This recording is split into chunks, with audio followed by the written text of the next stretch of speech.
নবনীরদনিন্দিত কান্তিধারম রসসাগর নাগর भूपवरं। हरे कृष्णा। हरे कृष्णा। आज के भागवतम क्लास में सभी का स्वागत है। आज हम पाठ करेंगे स्कंद 5 अध्याय 7 श्लोक नंबर 12 से 14 तक।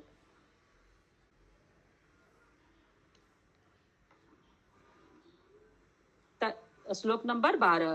तया इत्थम अविरत पुरुष परिचर्या भगवती। तया इथ भविष्य पुरुष परिचयति भगवती। प्रवर्धमान अनुराग भरद्रुत हृदय शैथिल्य। पर्वधाम अनुराग भरद्रुत हृदय शैल्य। प्रहर्ष वेगेन आत्मनि उदद्धिमान रोम पुलक कुलकः।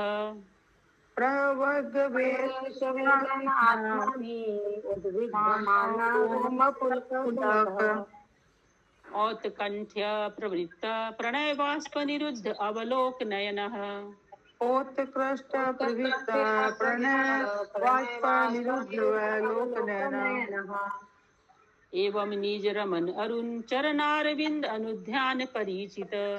एवं नीरज चरणारविंदो भक्ति योगेन परिप्लुप्त परम आह्लाद गंभीर। भक्ति योग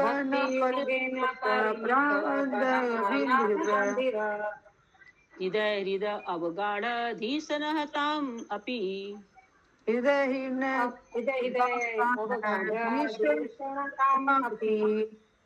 क्रियमाणां भगवत सपर्यां न सस्मार। क्रियमाणां भगवत प्रियाणाम सस्मार। अनुवाद। हरे कृष्णा। अनुवाद। इस प्रकार सर्वश्रेष्ठ भक्त महाराज भरत ईश्वर की भक्ति में निरंतर लगे रहे। स्वाभाविक रूप से वासुदेव श्री कृष्ण के प्रति उनका प्रेम बढ़ता गया और अनंतर उनका हृदय द्रवित हो उठा। फलतः धीरे धीरे समस्त विधि विधानों के प्रति उनकी आसक्ति जाती रही। उन्हें रोमांच होने लगा और आह्लाद के प्रति शारीरिक लक्षण भाव प्रकट होने लगे। उनके नेत्रों से अश्रुओं की अविरल धारा बहने लगी, जिससे वे कुछ भी देखने में असमर्थ हो गए। इस प्रकार वे निरंतर ईश्वर के अरुण चरणारविंद पर ध्यान लगाते रहते। उस समय उनका सरोवर के सदृश हृदय आनंद जल से पूरित हो गया। जब उनका मन इस सरोवर में निमग्न हो गया तो वे नियम पूर्वक संपन्न की जाने वाली भगवत पूजा की भूल गए। तात्पर्य। जब मनुष्य भगवान श्री कृष्ण के प्रेम में विभोर हो उठता है तो उसके शरीर में 8 दिव्य आनंदमय लक्षण भाव प्रकट होते हैं। ये पूर्णता के लक्षण हैं जो पूर्ण पुरुषोत्तम भगवान की प्रेममयी सेवा से प्रकट होते हैं। चूंकि महाराज भरत निरंतर भक्ति में लीन रहते थे, इसलिए ये हर्षातिरेक के लक्षण उनमें प्रकट हुए। हरे कृष्ण। हरे कृष्णा। किसी का कोई प्रश्न है अभी? भरत महाराज अपना घर छोड़ करके पुला आश्रम में आ गए और वहां भगवान की भक्ति करने लगे। इसी का यहाँ पे बता रहा कि भगवान की भक्ति करते करते इतने मगन हो गए कि उनके शरीर से रोमांच होने लगा। 8 प्रकार के सात्विक विकार हम लोग सुने हैं ना, 8 प्रकार के सात्विक विकार उनके शरीर में प्रकट होने लगे थे, आनंदमय लक्षण। हरे कृष्णा। श्लोक नंबर 13। हरे कृष्णा माता जी। भगवत पूजा भी भूल गए इतना मग्न होने से। हाँ माता जी बोले भगवत पूजा भी भूल गए। ऐसा कहाँ लिखा है भगवत पूजा भूल गए? भगवत अच्छा नियम पूर्वक संपन्न कीजिए, मतलब भगवत पूजा करते थे लेकिन जो नियम से करते थे वो नियम उनका नहीं रह गया। पढ़िए उस लाइन को। वे नियम पूर्वक संपन्न की जाने वाली भगवत पूजा भी भूल गए। ठीक है। ठीक है। हरे कृष्ण। श्लोक नंबर 13। इत्थं धृत भगवत व्रतः एनेय अजिन वाशश। इत्थं गीत भगवत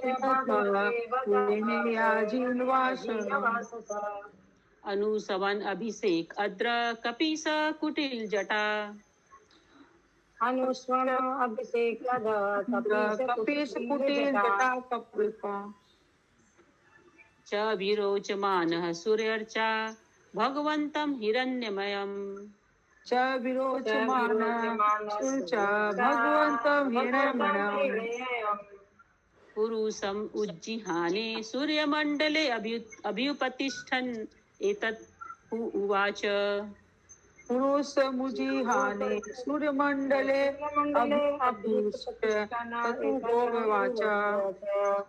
अनुवाद अनुवाद। महाराज भरत अत्यंत सुंदर लग रहे थे। उनके शरीर पर घुंघराले वालों की राशि थी।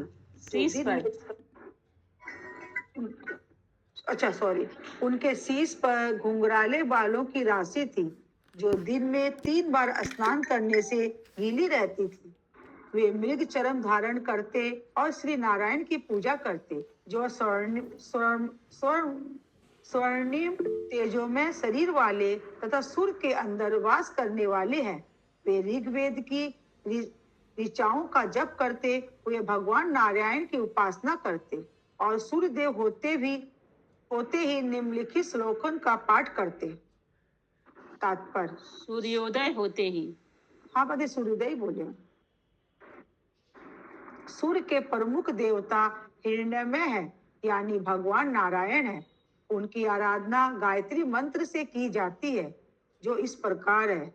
ओम भुवः स्वः ओम भूर्भुवः स्वः तत्सवितुर्वरेण्यं भर्गो देवस्य धीमहि। उसके आगे करनी जी।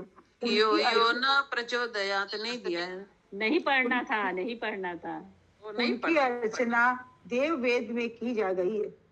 अन्य ऋचाओं से भी की जाती है। यथा धरे है सदा सर्वती मंडल मध्यवर्ती सूर्य के अंदर भगवान नारायण का निवास है और उनका रंग सुनहरा है। हरे कृष्णा। हम लोग कभी भी मतलब पब्लिकली ये गायत्री मंत्र नहीं पढ़ते हैं माता जी। लेकिन माता जी ये गायत्री मंत्र तो अलग होता है ना जो ब्राह्मण दीक्षा के समय दिया जाता वही है, गायत्री मंत्र ही है। अच्छा यही दीक्षा के ब्राह्मण दीक्षा के बाद नहीं, वो ब्राह्मण दीक्षा का मंत्र अलग होता है माता जी, लेकिन ये वाला भी गायत्री मंत्र, इसको भी पब्लिकली नहीं पढ़ते हैं। इसमें मंत्र था तो हम आधा पढ़ दिए। चलिए ठीक है। कोई प्रश्न है किसी का? श्लोक नंबर 14। परो रजः सवितु जात वेदः परो रजः सवितुर्जात वेदः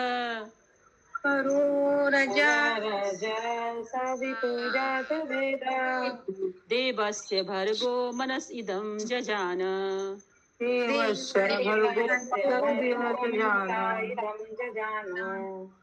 सूरेतसादः पुनः आविश्य चेष्टस्ते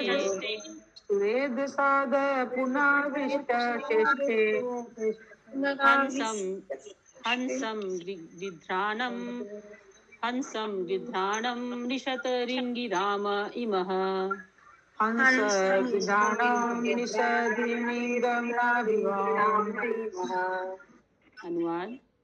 अनुवाद। पूर्ण पुरुषोत्तम भगवान शुद्ध सत्व में स्थित है। वे संपूर्ण ब्रह्मांड को आलोकित करते हैं और अपने भक्तों को सभी वर देते हैं। ईश्वर ने अपने दिव्य तेज से इस ब्रह्मांड की सृष्टि की है। परमेश्वर अपनी ही इच्छा से इस ब्रह्मांड में परमात्मा के रूप में प्रविष्ट हुए और अपनी विभिन्न शक्तियों से भौतिक सुख की इच्छा कर रखने वाले समस्त जीवों का पालन करते हैं। ऐसे बुद्धिदायक श्री भगवान को मैं नमस्कार करता हूँ। तात्पर्य सूर्य के प्रधान अधिष्ठता देवता श्री नारायण के ही अन्य विस्तार हैं जो समस्त ब्रह्मांड को आलोकित करते हैं।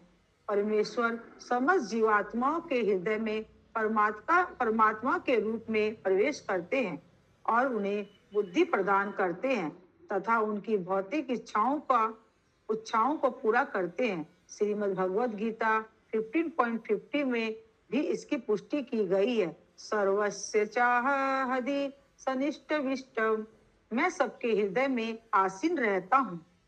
ईश्वर परमात्मा के रूप में सब प्राणियों के हृदय में प्रवेश करते हैं, जैसा कि ब्रह्म संहिता 5.35 में कथित है। हरे कृष्णा, हरे कृष्णा। किसको याद है ये वाला ब्रह्म संहिता का श्लोक को? सुषमा माता जी को याद है? यस, सर्वस्व चाह। बोलिए। नहीं, ब्रह्म संहिता का अरे श्लोक। बाबा, नहीं 5.35 किसको याद है? माता जी आप ही बोलिए ना, आपको याद होगा। आप लोग को नहीं याद है किसी को? एको पशौ रचयितुं जगदण्ड कोटि यत्शक्तिरस्ति जगदण्ड चयाय दन्त अंडातरस्त परमाणु चयांतरस्थम गोविंदमादि पुरुषम तमहं भजामि। वे ब्रह्मांड तथा परमाणु में समान रूप से प्रवेश करते हैं। ऋग्वेद में सूर्य के प्रमुख अधिष्ठा देव की अर्चना इस मंत्र से की गई है। ध्येये सदा सर्वित्त मंडल मध्यवर्ती नारायण सर्जिजासन सन्निविष्ट। सूर्य के अंदर श्री भगवान अपने कमल पुष्प पर आसीन है। इस मंत्र का उच्चारण करते हुए सूर्योदय के समय प्रत्येक जीव को श्री नारायण की शरण ग्रहण करनी चाहिए। आधुनिक वैज्ञानिकों के मतानुसार यह विश्व सूर्य के तेज पर निर्भर है। सूर्य प्रकाश से ही सभी ग्रह घूमते, चक्कर लगाते हैं और वनस्पतियां उगती है। हमें यह भी ज्ञात है कि चंद्रमा की चांदनी वनस्पतियों तथा जड़ी बूटियों के उगने में सहायता करती है। अभी कहाँ पढ़े हैं तुरंत ये बात? भक्ति शास्त्री वाले भूल गए? भक्ति शास्त्री में हम लोग पढ़े हैं ना ये अभी जस्ट। हरे कृष्णा माता जी। भगवान भौतिक जगत को कैसे बनाए रखते हैं? हाँ वही तो, उसमें हम लोग जस्ट पढ़े हैं ये वाला भागवत गीता का श्लोक। आगे पढ़िए माता जी। वास्तव में श्री नारायण सूर्य के अंदर स्थित होकर संपूर्ण ब्रह्मांड का पालन करते हैं। अतः श्री नारायण की उपासना गायत्री मंत्र अर्थात ऋग्वेद मंत्र से करनी चाहिए। इस प्रकार श्रीमद् भागवतम के 5वें स्कंद के अंतर्गत राजा भरत के कार्यकलाप नामक 7वें अध्याय के भक्ति वेदांत तात्पर्य पूर्ण हुए। हरे कृष्ण। हरे कृष्णा। सभी किसी का कोई क्वेश्चन है यहाँ?